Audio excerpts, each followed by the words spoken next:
Ara kept quiet while riding inside her all-terrain auto. Her backpack rested in her lap and her gloved hands rested on top. Her gloves and backpack matched her darkened street clothes, all of which matched the sparse Martian terrain, reddish-brown. However, the terrain was hard to see given the time of night. She looked ahead towards the Arsimon's extraction and pumping facility. Within the spanning network of buildings, the machinery chewed up the Martian regolith and fed the fluids down to Daidalia. One day, she would destroy the facility.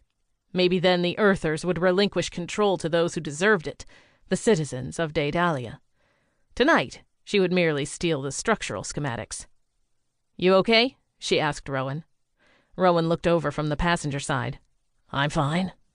"You don't seem like it." "I'm just not used to these operations." "Why would you be? This is your first." "Right, but I've been with Red Faction for years." "As a propaganda spreader." He smirked. "When it comes to the resistance, we all have our parts to play." "True." She turned to her window. "And thanks for coming. It means something when members are willing to risk their safety." "I have your back. You know that." She did know that. She also knew that Rowan had feelings towards her. More than likely, that's why he came. The feeling wasn't mutual.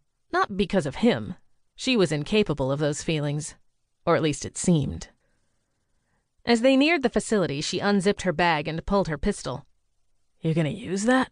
Rowan asked. "Not if things go according to plan." "Have you used it before?" "Hundreds of times. And not just pistols, but shotguns and assault rifles." Rowan didn't respond.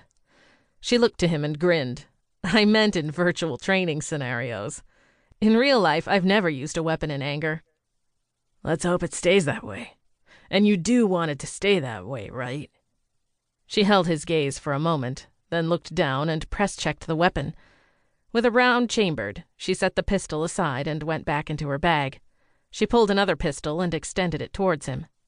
"Look," he replied, "even if I wanted that thing, which I don't know how to use them."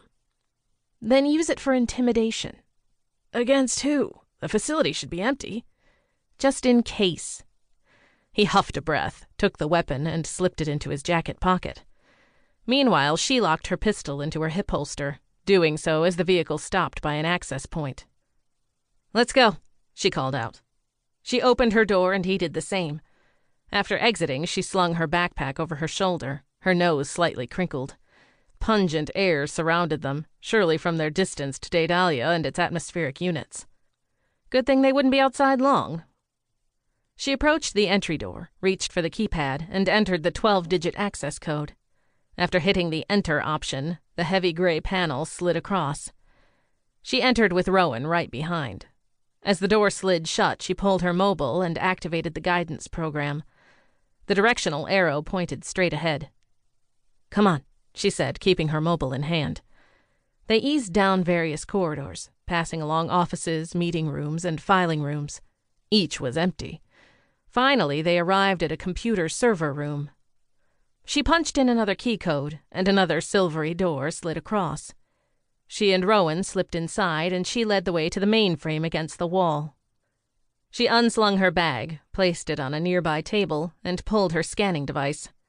With the device activated, she hard-linked into the mainframe and started pulling the data. To Red Faction, this information was pure gold. It would tell them the structural composition of the facility, including the weaknesses, and when considering their penchant for sabotage... The data finished downloading. Now they simply needed to...